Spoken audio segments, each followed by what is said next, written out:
বন্ধুরা, আমি আজকে মুরলা মাছের ঝাল বানাচ্ছি। দেখতে থাকুন। এখানে মুরলা মাছ নিয়েছি। মুরলা মাছ ভাজার জন্য নুন হলুদ দিয়ে মেখে নেব। ভালো করে এরকম মেখে নেব নুন হলুদ দিয়ে। তেল দিয়ে দেবো। তেল গরম হয়ে গেছে, মুরলা মাছগুলো দিয়ে দেবো। মাছ ভাজা হোক, এখানে মশলা করে জন্য এখানে কালো আর সাদা সরষা নিয়েছি। আর এখানে কাঁচা লঙ্কা আর আদা নিয়েছি। ভালো করে পেস্ট বানিয়ে নেব। মাছগুলো ভাজা হয়ে গেছে, তুলে নেব। বাকি মাছগুলো আবার ভেজে নেব। বন্ধুরা, মুরলা মাছগুলো ভাজা হয়ে গেছে। একটাও মুরলা মাছ কিন্তু ভাঙেনি। একটু বেশি করে তেল দিয়ে ভাজলে না, একটাও মুরলা মাছ ভাঙবে। তো বেগুন ভেজে নেব। বেগুন ভাজা হয়ে গেছে, তুলে নেব। তেল দেব, গরম হয়ে গেছে, 5 ফোড়ন দেব।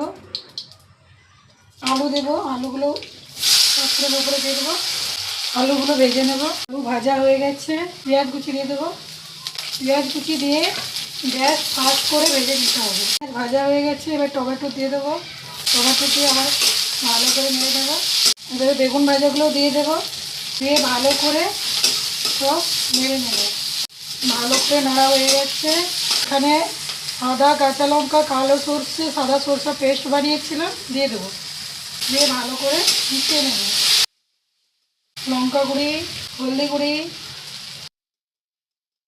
এগুলোর সঙ্গে আলু বেগুন দিয়ে ভালো করে কষানো হয়ে গেছে। এবারে জল দিয়ে দেবো। জল দিয়ে দিয়েছি, দিয়ে এবার এটা ঢেকে দেবো। এখানে স্বাদ মতো নুন দিয়ে দেবো। নুন দিয়ে ভালো করে নেড়ে মাছগুলো এবারে দিয়ে দেবো। ভালো করে দিয়ে নেব। বন্ধুরা, উপর দিয়ে ধনেপাতা দিয়ে ভালো করে হয়ে গেছে আমাদের মুরলা মাছের ঝাল। দেখুন বন্ধুরা, আমার মুরলা মাছের ঝাল হয়ে গেছে।